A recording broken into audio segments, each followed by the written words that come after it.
Je connaissais ce lieu pour y avoir été plusieurs fois et j'étais tombée illico amoureuse de cet endroit.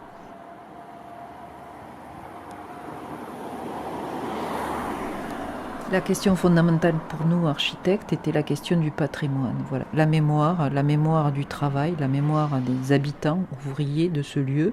Quand on a des grandes dames comme ça, est-ce qu'on n'a pas le devoir de faire quelque chose pour que ça puisse continuer à vivre? Pas seulement pour le pérenniser, comme un musée, au titre de quelque chose qui serait fossilisé, mais le devoir de poursuivre la vie à l'intérieur de cette belle dame.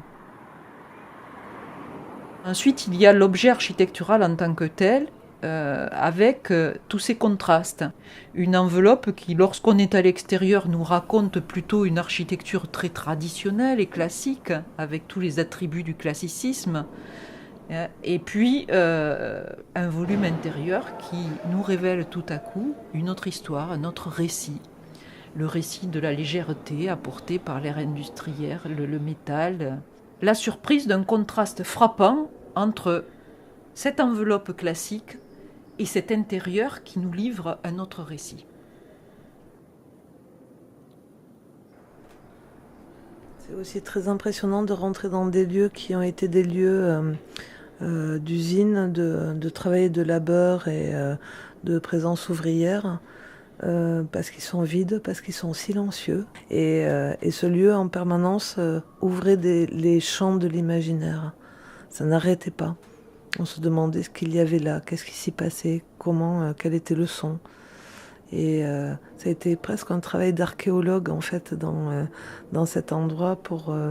Et les danseurs étaient vraiment dans ces sensations-là aussi. C'est essentiellement la mémoire du lieu, l'état dans lequel il est aujourd'hui qui pour nous a été source de poésie. Ça a été un mélange de la mémoire du travail et des gestes qui étaient en relation avec ce qu'il fabriquait. Il fabriquait des pâtes alimentaires.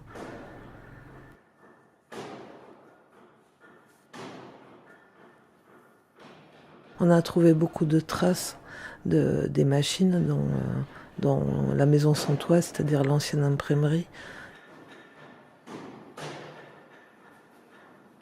Pour nous, il s'agissait aussi de témoigner du fait que même lorsqu'on est dans une logique productiviste, avec une architecture très rationnelle, obéissant à un espace qui est très normé, très tramé, et on le perçoit très fortement par la structure métal, qui obéit à une trame très forte et très régulière, comment peut-on adoucir les mœurs dans des espaces aussi rationnels par une architecture qui fait appel à des courbes, une dimension parfois plus organique, une relation au ciel, un éclairage donc zénital qui va là apporter de la poésie jusque dans des lieux où finalement on pense qu'elle peut ne pas avoir sa place. C'était certainement un lieu qui permettait aussi de mettre en lumière le fait que euh, l'architecture moderne a libéré. Elle a libéré l'espace. On s'est affranchi de tout ce qui était porteur, qui réduisait l'espace, qui le limitait pour l'ouvrir. Elle représente un vrai atout en matière de confort et d'appropriation par l'être humain.